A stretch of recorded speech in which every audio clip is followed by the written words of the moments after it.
దాగిన ఆత్మమా ప్రియ సంగమా ప్రియ సంగమా ప్రియ సంగమా ప్రియ సంగమా బండలో దాటి బండలో దాటి యేసునాథుడు నిన్ను చేరగా బండలో దాటి బండలో దాటి యేసునాథుడు నిన్ను చేరగా హృదయములో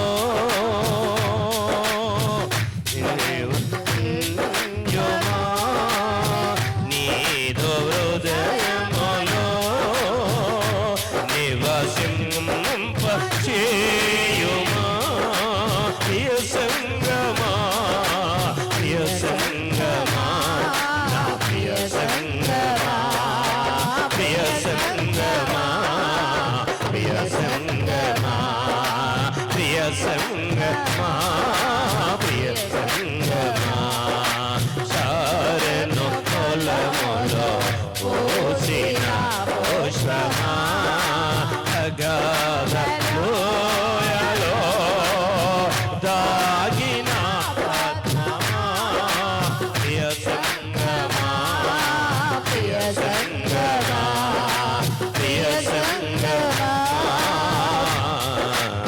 ప్రియ సంగమా. Praise god. హల్లెలూయా.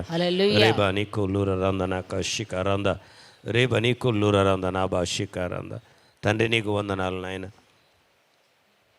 ఈ సమయంలో ప్రభువా నీ వాక్యాన్ని ధ్యానించిన సమయంలో నీ ఆత్మకార్యం చేసి మాతో మాట్లాడి మహిమ పొందుమని యేసు నామమున బట్టి వేడుకుంటున్నాం తండ్రి. ఆమేన్. హల్లెలూయా. కూడి వచ్చిన మీ అందరికీ మన ప్రభు రక్షకుడైన యేసుక్రీస్తు నామములో శుభాభివందనాలు తెలియచేస్తున్నాను. దేవుడు మిమ్మల్ని అందరినీ మనందరినీ దీవించి ఆశీర్వదించునుగాక. Praise god. హల్లెలూయా. ఉపవాస దినాలలో ఉన్నాం. 40 రోజుల ఉపవాసంలో మరి దేవుని కృప ద్వారా మరి 40 ఉపవాసాలు నడుస్తూనే ఉన్నాయి. చాలా ప్రాంతాల్లో దేవుడు అద్భుతాలు చేస్తున్నాడు. మొన్నటి రోజు మరి మోపాలలో తర్వాత మంతెనలో నైట్ 11 o'clock వరకు ఇంటికి మేము చేరేమందరం. దేవునికి స్తోత్రం కలుగును గాక. వచ్చిన మీ అందరిని బట్టి ప్రభుకు మహిమ కలుగును గాక. మోపాలలో కూడా దేవుడు ఎంత అద్భుతం చేశాడంటే మరి అక్కడ మోహన్ వాళ్ళ అత్తమ్మ 4 times అనుకుంటా కాలు ఆపరేషన్ అయింది. డాక్టర్లకు అర్థమవుతలేదు, నడుస్తలేదు. మేము వాట్సాప్లో కూడా పెట్టాం. మరి ప్రార్థన చేస్తుంటే ఆమె వాకర్ పట్టుకొని నడుస్తుంది మెల్లమెల్లంగా. ప్రార్థన చేస్తుంటే వాకర్ పడేసి పరిగెత్తుకొని వచ్చేసి చక్కగా నడుస్తుంది. చప్పటి కొట్టండి. హల్లెలూయా. 4 సంవత్సరాలు నడవలేనిది దేవుడు నడిపించాడు. మరి మన మధ్యలో సహోదరి బుజ్జి అంగన్వాడీ టీచర్. మరి దేవుడి మీద ఆధారపడ్డ వాళ్ళు దేవుడు ఎప్పుడూ వదలడు. దేవుడి మీద ఆధారపడ్డ వాళ్ళను కష్టాలు వచ్చినా దానికన్నా 2 ఆశీర్వాదం ఇస్తాడు.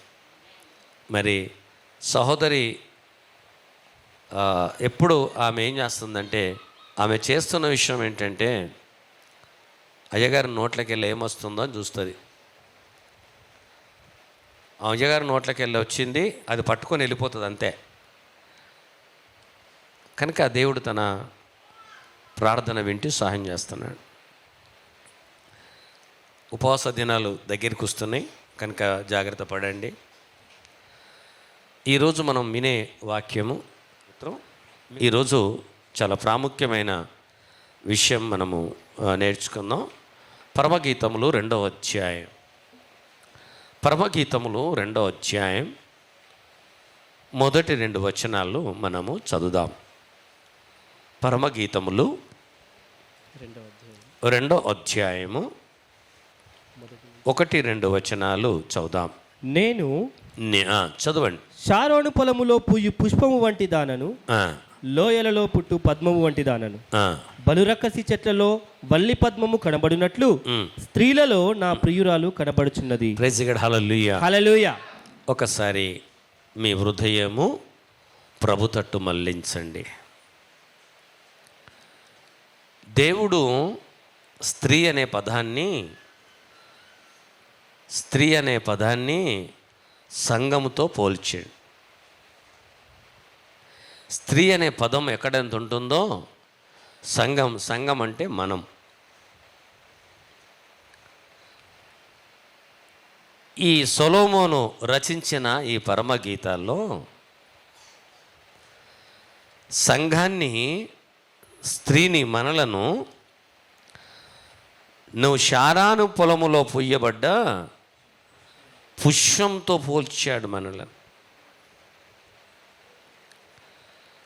పద్మం పుష్పంతో పోల్చాడు. ఇక్కడ పుష్పం అనగా ఏంటి, పద్మం అనగా ఏంటి? ఈ బలరక్షసి చెట్లలో ఏంటి? సంగమా, రెండు విషయాలు మీరు ధ్యానించాలి. ప్రభువు, దయచేసి అందరు ఆలోచన ఇటు పెట్టండి. ప్రభువు మనలను, మొదటి ఆదాము అవ్వలను ఎలా చేసుకున్నాడంటే ఒక పుష్పములాగా, సువాసనలాగా. Praise God. సంఘం అంటే మనం. సంఘం ఎత్తబడును అంటే ఈ కట్టబడ్డ చర్చీలు ఎత్తబడవు, మనం. ఈ సొలొమోను రచించిన ఈ పరమ గీతంలో ప్రభు అంటున్నాడు, నేను నిన్ను షారాను పొలములో పోయి పుష్పం లాంటి దానను చేసుకున్నాను, లోయలో పుట్టు పద్మం వంటి దానిగా, సువాసనగా, అందముగా, ఇష్టముగా నేను నిన్ను చేసుకున్నాను. ఈ పుష్పము సువాసన వెదజల్లితే ఎంతోమందికి ఆశీర్వాదంకరంగా ఉంటుంది. ఈ పుష్పము సువాసన వెదజల్లితే ఆరోగ్యం ఉంటుంది. ఈ పుష్పము సువాసన ఎదజల్లితే అక్కడ ఏమండి మామూలు చెడు వాసన ఉండనే ఉండదు. దేవుడు మొదటి మానవురాలని ప్రపంచంలో అందరికన్నెక్క అందంగా, సువాసనగా చేసుకున్నాడు. Praise god. హల్లెలూయా, హల్లెలూయా. మనలను, దేవదూతలను కూడా దేవదూతల కన్నా ఎక్కువ ఈ ప్రపంచంలో దేవుడు ఎవరిని ఎక్కువ ప్రేమించిండంటే మనలను. చెప్పండి, చేతులు చెప్పి నన్ను అని చెప్పండి. హల్లెలూయా, హల్లెలూయా. అయితే ఈ రెండో వచనానికి వచ్చేసరికి ఏమైంది అక్కడ చదువునానా? బలురక్కసి చెట్లలో వల్లి పద్మము కనబడునట్లు స్త్రీలలో నా ప్రియురాలు కనబడుచున్నది. ఇక్కడ నిన్ను ఒక పుష్పముగా, ఒక సువాసనగా నిన్ను ప్రభు చేసుకుంటే ఆ స్త్రీ ఎక్కడ కనబడుతుంది? ఇక్కడ బలరక్కసి అంటే ముండ్ల పొదల్లో కనబడుతుంది. ముండ్ల పొదలో చిక్కుకుంది.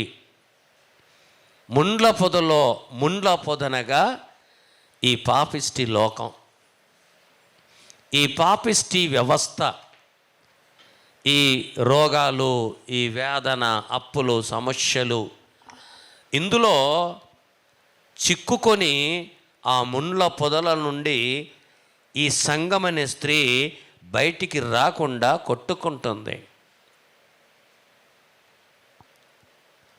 ఒకసారి జాగ్రత్తగా ఆలోచించండి.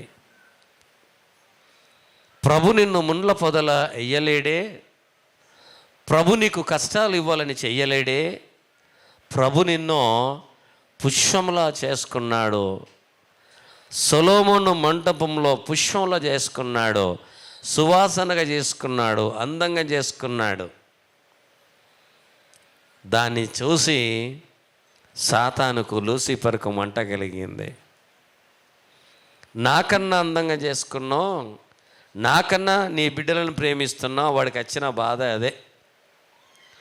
లూసిఫర్కి ఇంకో బాధ లేదు, నాకన్నెక్క వాళ్ళని ప్రేమిస్తున్నావు కనుక. చాలామందిలో ఉంటుంది కదా, మనకన్నెక్క వాళ్ళని ప్రేమిస్తే ఆహా నాకన్నెక్క ప్రేమిస్తున్నాడు, నేను మొదటోన్ని కదా, మొదటిదాన్ని కదా అని. మొదటోళ్ళు మొదటి పని చేస్తే మొదటోళ్ళు, మొదటి పని చేయకపోతే ఆఖరులే. Praise the God. అయితే ఇక్కడ ఇందులో రాయబడ్డ విషయాన్ని, ఈ పుష్పం అనగా సంఘం అంటే మనం, సువాసన అంటే మనం, అంత సంతోషంగా ప్రభు తన చేతులారా మనలను చేసుకున్నాడు. కానీ ఆఖరిలో మనం చూస్తే ఈ ముండ్ల పొదనే వ్యవస్థలో పడిపోయినాం. ఈ ముండ్ల పొదనే వ్యవస్థలో కొట్టుకుంటున్నాం. ఈ ముండ్ల పొదనే వ్యవస్థలో తారుమారై అందులో వెళ్ళలేకపోతున్నాం. అదే ప్రభు బాధపడుతున్నాడు, ప్రభు నిన్ను అడుగుతున్నాడు. అందుకే 2024 సంవత్సరాల క్రితం ఆలోచించండి, ఎంత ధ్యానిస్తే ఈ వాక్యం మీ మధ్యలోకి వస్తుంది. అందుకనే యేసుక్రీస్తు వారు 2024 సంవత్సరాల క్రితం ఈ ముండ్ల పొదలో ఉన్న చిక్కుకున్న నా బిడ్డలను ఏ విధంగా తీయాలంటే ఆ ముండ్ల పొదలు ఆయనకు తగలాలి. 2020 సంవత్సరాల క్రితం నిన్ను నన్ను ముండ్ల పొదలను తీయడానికి ఈ లోకానికి యేసుక్రీస్తుగా వచ్చి 39 కొరడా దెబ్బలు, తల మీద ముండ్ల కిరీటం, ఆయన మన కొరకు గాయాలు పొంది శిలువలో మరణించి సమాధి చేయబడి తిరిగి లేచాడు. శిలువ ధ్యానం ఎందుకు వేశాడంటే మొదటి మానవుని చేసింది ఆయననే.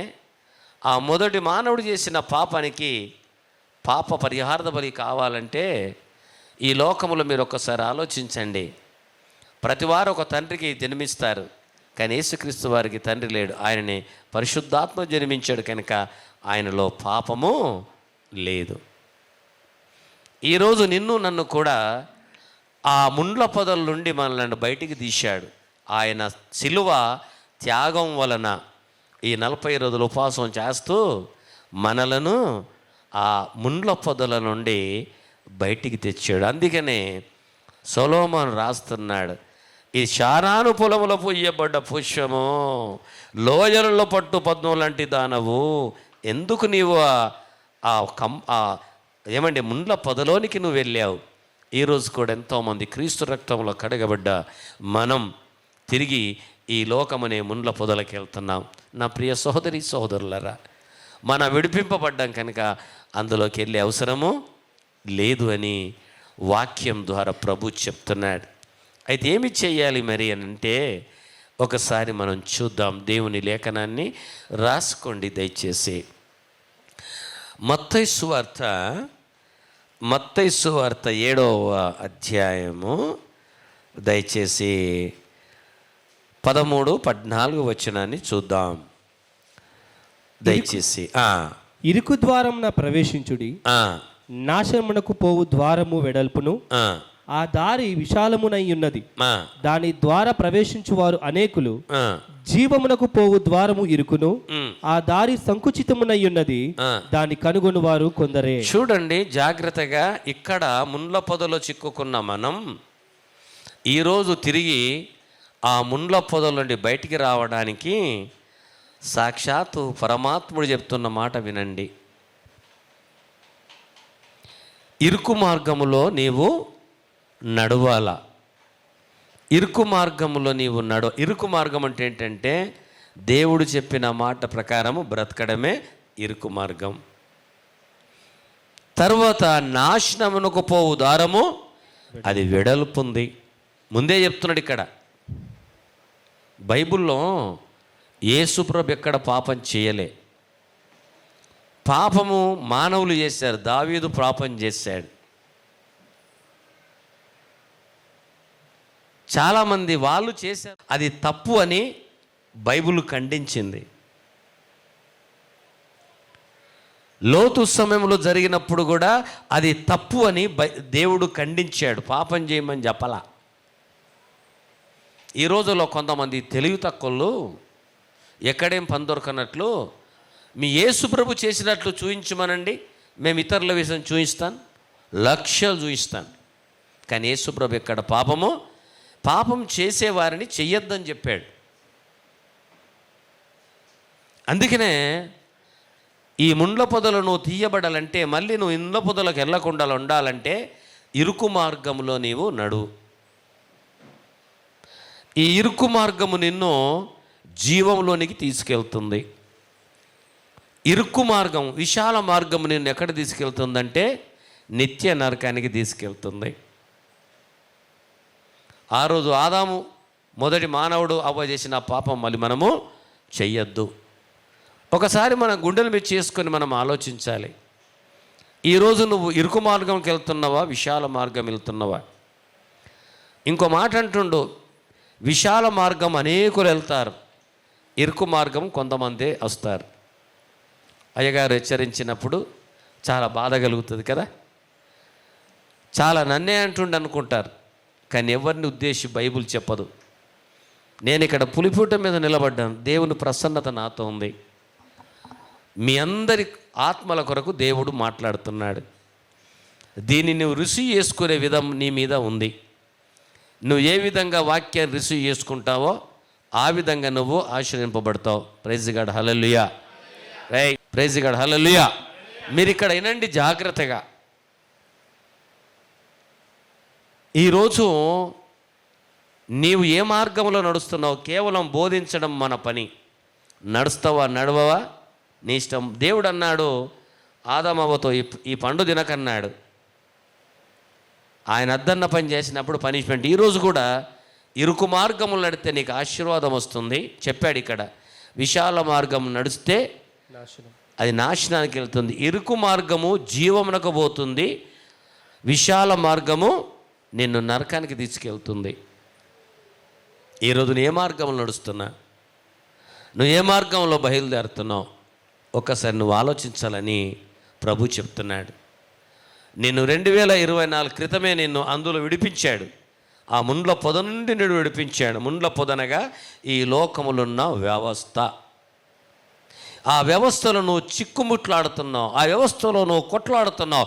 అప్పులనే వ్యవస్థ, అనారోగ్యం అనే వ్యవస్థ, బాధలనే వ్యవస్థ, ఆ వ్యవస్థలో చిక్కుకొని నీవు కొట్లాడుతున్నావు. ఈ కొట్లాట నుండి ప్రభు నిన్ను విడిపించాడు. సంగమా, మరిచిపోయావా? ప్రభు ఈరోజు నిన్ను గుర్తు చేస్తున్నాడు. ప్రభు నిన్ను గుర్తు చేస్తున్నాడు. సంఘం అంటే ఏదో హల్లెలూయా స్తుతిమే కాదండి. దేవుని వాక్యమును నేర్చుకోవాలా. వాక్యమే దేవుడు, దేవుడే వాక్యం. బైబిల్ గ్రంథం ఏమి చెప్తుందంటే మత్తయి సువార్త 5వ అధ్యాయము 29, 30 వచనాల్లో ఒకసారి మనం చూద్దాం. దేవునికి స్తోత్రం. కుడి కన్ను నీ కుడి కన్ను నిన్ను అభ్యంతర పరిచిన ఎడలా, చూడండి జాగ్రత్త, మీరు వాక్యం వినండి. ప్రైజ్ గాడ్, హల్లెలూయా, హల్లెలూయా. అమ్మా, ఎవరు వాక్యం వింటలేరో అలాంటి ప్రశ్నలు ఈరోజు అడుగుతా. రాత్రి మాకు ఎంత అయిందో తెలుసా పాస్టర్ అమ్మకి? నాకు 12:30 ఒకటైంది. ఆమె స్థలములో రూములో ఆమె వాక్యం ధ్యానిస్తుంది. మీ కొరకు నేను ఆఫీసులో కూర్చొని 12:30 ఒకటైంది. అప్పటికే పాస్టర్ గారు అంటున్నారు, 1 అవుతుందండి, ఎప్పుడు నిద్రపోతారంటే దేవుని వాక్యం నాకు ఇవ్వాలి కదా అని. అప్పుడు ప్రభు అన్నాడు, పరమగీతం ఓపెన్ చేయి అన్నాడు. నాకు తెలియదన్నా, నేను నీకు బోధిస్తా అన్నాడు. I don't know any bible college, I know only Jesus. Praise the god, హల్లెలూయా. ఆయన నా బోధకుడు, నన్ను నడిపించేవాడు. జాగ్రత్తగా వినాలి. ఉదయకాలం ఇంట్లో పని చేయడానికి 4 గంటలకు 5 గంటలకు వచ్చేసింది. మేము అన్నది ఎంత అన్న 3 గంటలు 2 గంటలు అయినా దేవుడు కృప, దేవుని దయ. మా కొరకు మీరు ప్రార్థించండి. ఇక్కడ చదువు, మీ వాక్యం చదువునా. నీ కుడి కన్ను నిన్ను అభ్యంతర పరిచిన ఎడలా, నీ కుడి కన్ను నిన్ను అభ్యంతరపరిచిన ఎడలా దాని పెరికి నీ యొద్ద నుండి పారవేయుము. నీ దేహమంతయు నరకంలో పడవేయబడకుండా నీ అవయవంలో ఒకటి నశించుట నీకు ప్రయోజనకరము కదా. ఇక్కడ ఒక విషయాన్ని మనము ఇంటికడదంతా చదవండి. కన్ను తీసేయమని చెప్తలేడు. దాని అర్థం ఏంటంటే పరమార్థం. వింటున్నారా? ప్రైజ్ గాడ్, హల్లెలూయా. హల్లెలూయా. హల్లెలూయా. దాని పరమార్థం ఏంటంటే, రేవా నీకు శిఖరాంద నీకు రాబా శిఖరాంద నీకు స్తోత్రం. నీ కన్ను నేను అభ్యంతరపరిస్తే, నీ కన్ను చెయ్యబట్టి నీ శరీరమంతా కూడా నరకములో కాలుతుంది గనక, నీ చేతు ఒకళ్ళ పాపం చేస్తే నీ చేతు చేయబట్టి నీ శరీరం అంతా నరకములో కాలుతుంది కనుక, ఇక్కడ కొట్టేయు తీసేయి అన్న పదం ఏంటంటే, నీలో ఉన్న పొరపాటును సరిదిద్దుకో. ఒకవేళ నీ కన్ను చూపు ద్వారా పాపం చేస్తున్నాయేమో, నువ్వు కన్నును తీసేసుకుంటే ఈ కన్ను కూడా పోతుంది. ఆ పని చేయకండి. ఒకవేళ నీ కంటి చూపులు ఈ లోక వ్యవస్థలో పాపమనే చూపులోకి వెళ్తుందేమో, దాన్ని సరి చేసుకో అంటున్నాడు. లేకుంటే ఒక కన్ను, రెండు కన్ను నీ చేతు కాలు ద్వారా నీ శరీరం అంతా కూడా నరకంలో కాలుతుంది. ఒకసారి మీరు ఆలోచించండి. నేను క్లియర్గా నరకం చూశాను, దేవుని పరలోకం చూశాను. నేను మళ్ళీ చెప్తున్నా, సవాల్ చేసి చెప్తున్నా, ఆ నరకంలో జనాలు కాలుతున్నారు, రక్షణ లేని వారు. పరలోకంలో ఆనందిస్తున్నారు దేవుని దగ్గర. నా బిడ్డ, ఈరోజు నువ్వు బాధపడుతున్నావా? ఈరోజు నువ్వు సత్యదేవుని తెలుసుకున్నావా? సిగ్గుపడకు, ఆ ప్రభునే నువ్వు వెంబడించు. మనం ఒక పాట పాడతాం కదా, సిలువను మోసుకొని. మీరందరూ వాడండి, నేను వింటా ఈ పాట. ఓకే, పాడండి పాడండి. పురుషులకు రాదా?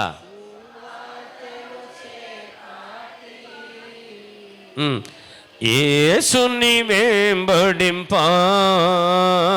ఎంత భాగ్యము. ఆమేన్. అర్థమైందా పాట? వాళ్ళు వాడుతున్నారు, నేను వాడతా. వాళ్ళు మందిరానికి వెళ్తున్నారు, నేను వెళ్తా. వాళ్ళు తెల్ల పాయింట్ వేసుకుంటే నేను వేసుకుంటా. వాళ్ళు తెల్ల లుంగి కట్టుకుంటే నేను కట్టుకుంటా. లుంగిలో పాయింట్లో ఏమీ లేదండి, ఉన్నదంతా యేసయ్యలో. Praise god. హల్లెలూయా. ఒక ఆయన అంటాడు, నేను పెళ్లి చేసుకోలేనా, చర్చికి రా. బైబుల్ చెప్పింది పెళ్లి చేసుకోకపోతే దేవుని వాక్యాన్ని విరుద్ధం రా బాబు. నువ్వు చచ్చిపోతే ఎవడు ఏడాడు, పెళ్లి చేసుకోమన్నాడు. వివాహం అన్ని విషయంలో ఘనమైంది అన్నాడు. భార్య దొరికిన వాడికి మన అందరికీ ఆనిముత్యాలు దొరికినాయి, లేనివాడికి ఏం దొరికింది? రాళ్ళు లప్పలు.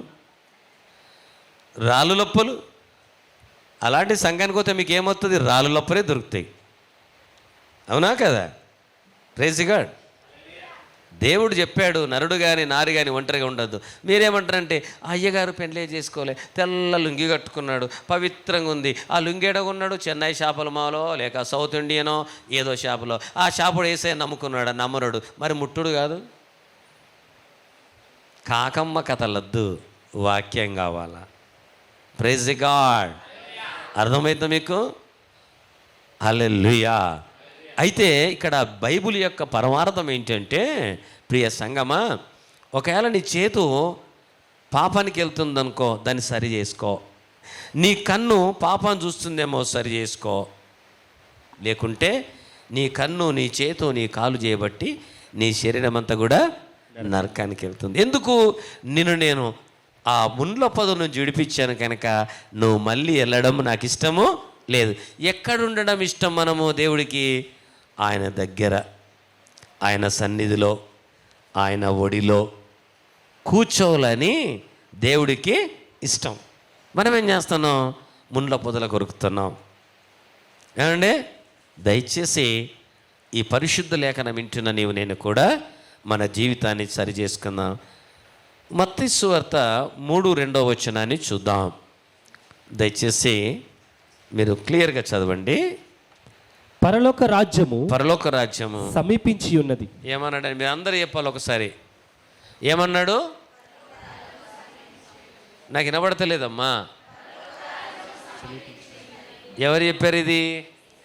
ఓకే, మీరు అందరు సైలెన్స్ ఉండాలి. ఇక్కడ వాళ్ళు ఎప్పుడు చెప్పాడు? మీరు పాస్టమ్మ గారు, మీరు ఇక్కడ కొంతమంది సైలెన్స్ ఉండండి. మిమ్మల్ని అడుగుతా, కరెక్ట్ ఆన్సర్ చెప్తే మీకు 100 రూపీస్ ఇస్తా. ఒక ప్రశ్న చెప్పండి. ఇంకా ఎప్పుడు చెప్పాడు?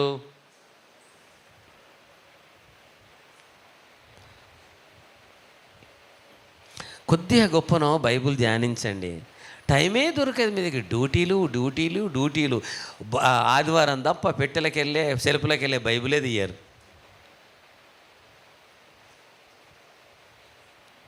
బైబుల్ తీసే టైం నేర్చుకోండి. కనీసం బైబిల్ చదవకపోయినా దేవుడు ఏం పెట్టిండు, యూట్యూబ్ ద్వారా వాక్యం ఇస్తున్నాడు. మేము కష్టపడి యూట్యూబ్ వాక్యం పెడుతున్నాం. అదన్నా అయినండి. ఇవాళ రేపు అందరి దగ్గర నాకన్నా పెద్ద ఫోన్లే ఉన్నాయి. నా కొత్త పెన్ ఎప్పుడు కొనుక్కోలే, మీరు ఎప్పుడు కొనియలే, పాతదే. ఇప్పుడు మీ దగ్గర తీస్తా నాకన్నా పెద్ద ఫోన్లు. ప్రైజ్గా పద్మ దగ్గర కూడా ఉంది నాకన్నా పెద్ద ఫోన్. ప్రైజ్గా హల్లెలూయా. లేదా? ఆమేన్. అయ్యగారిక దేవుడు మిమ్మల్ని ఆశీర్వదిస్తే మరి మీరేం చేయాలా? ఎప్పుడొచ్చాడు పురుషులు? ఎప్పుడు మాట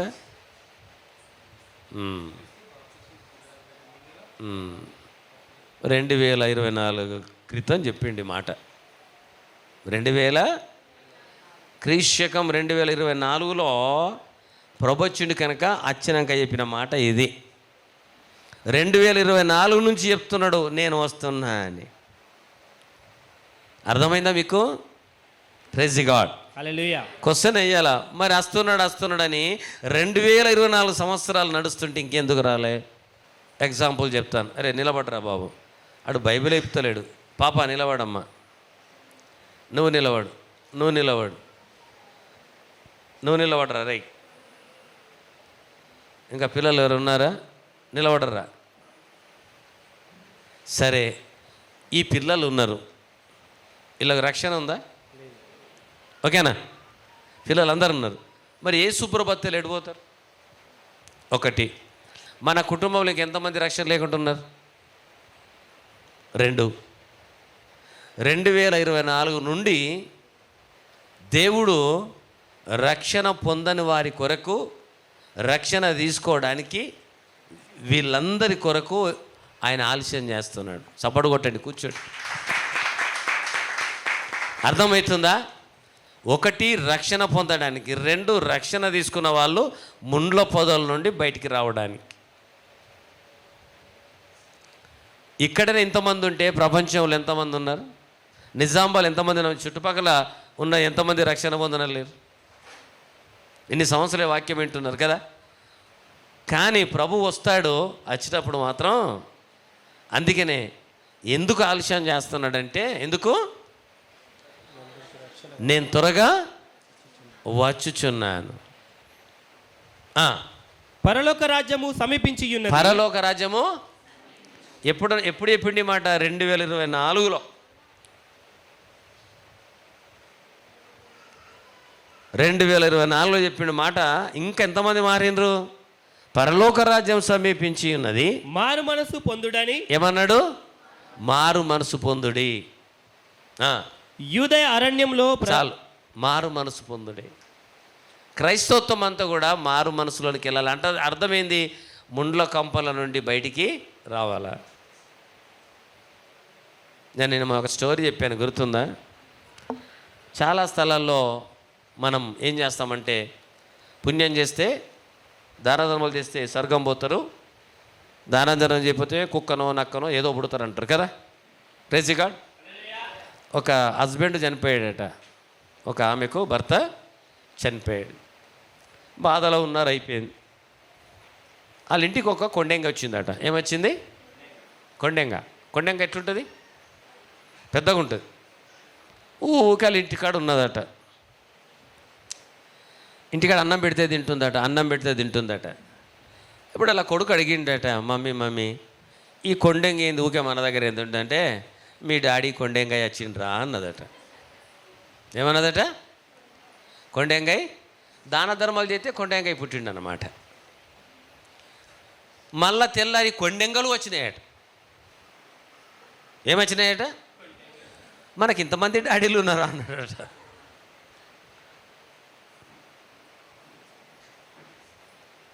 అర్థము లేని మాటలు, పరర్థము లేని మాటలు. తర్వాత ఒకరోజు ఏదైతే ఏం పోను బిడ్డ మన డాడే కదా అని అంటే, వీళ్ళు బయటికి వెళ్తే ఉప్పులు పప్పులు బిప్పులు మొత్తం తొక్కి చేసినాయట. అప్పుడు అన్నారట, మన డాడీ ఇట్టగొట్ల చేస్తుండేనా అని అడిగినరట. అర్థమైందా మీకు? డాడీ కొండెంగగాడు, కోతిగాడు ఏం కాడు. దేవుడిచ్చిన ఆత్మ దేవుని దగ్గరికి వెళ్తుంది. అందుకనే మన సమాధి చేసేటప్పుడు ఏం చేస్తాం? మట్టిలోనికి వెళ్తుంది, ధూళిలోనికి వెళ్తుంది దేవుడిచ్చిన ఆత్మ. ఒక విషయం గుర్తుపెట్టుకోండి, మీ ఆత్మను దైవ సేవకుడు పంపిస్తేనే పోతారు మీరు. సేవకుడు అంటే నాట్ ఏ జోక్, గుర్తుపెట్టుకోండి. సేవకుడు మీ ఆత్మను దేవుడికి అప్పచెప్పాలి, అప్పుడు ఆత్మ అక్కడికి వెళ్తుంది. లేకుంటే దీన్ని తెలుగులో ఏమంటారంటే పిండం పెడతారా అంటారు. వాళ్ళ శ్లోకాలు చదివి అప్పుడు ఏం రావాలా? కాకులు రావాలా, కాకి డాడీ. కాకులు వస్తే కాకి డాడీలు. ఇదంతా కూడా భ్రమ. ఆడ ముక్కలు పెడితే ఏ కాకని వస్తుంది. మీరు గమనించండి, కాకెత్తది కానీ తినిపోతుంది, కానీ కళ్ళు తాగది, విసికి తాగదు. ఆడ వీళ్ళే తాగుతారు. వీళ్ళు తాగడానికి అవన్నీ కథలు. ప్రైజ్ గడ్ హల్లెలూయా. ఎత్తుకున్నోడికి ఫుల్ పెడితే మంచిది, లేకుంటాడు ఆడ ఆత్మశాంతి ఉండదు, ఈడు తిన మరిగి. ఇవన్నీ కూడా చాలా విరుద్ధం. అందుకని ఏమంటుండంటే ఇక్కడ ఏమన్నాడు? మారు మనసు. ప్రభువు 2024 నుంచి చెప్తున్నాడు, మనం మారాలా.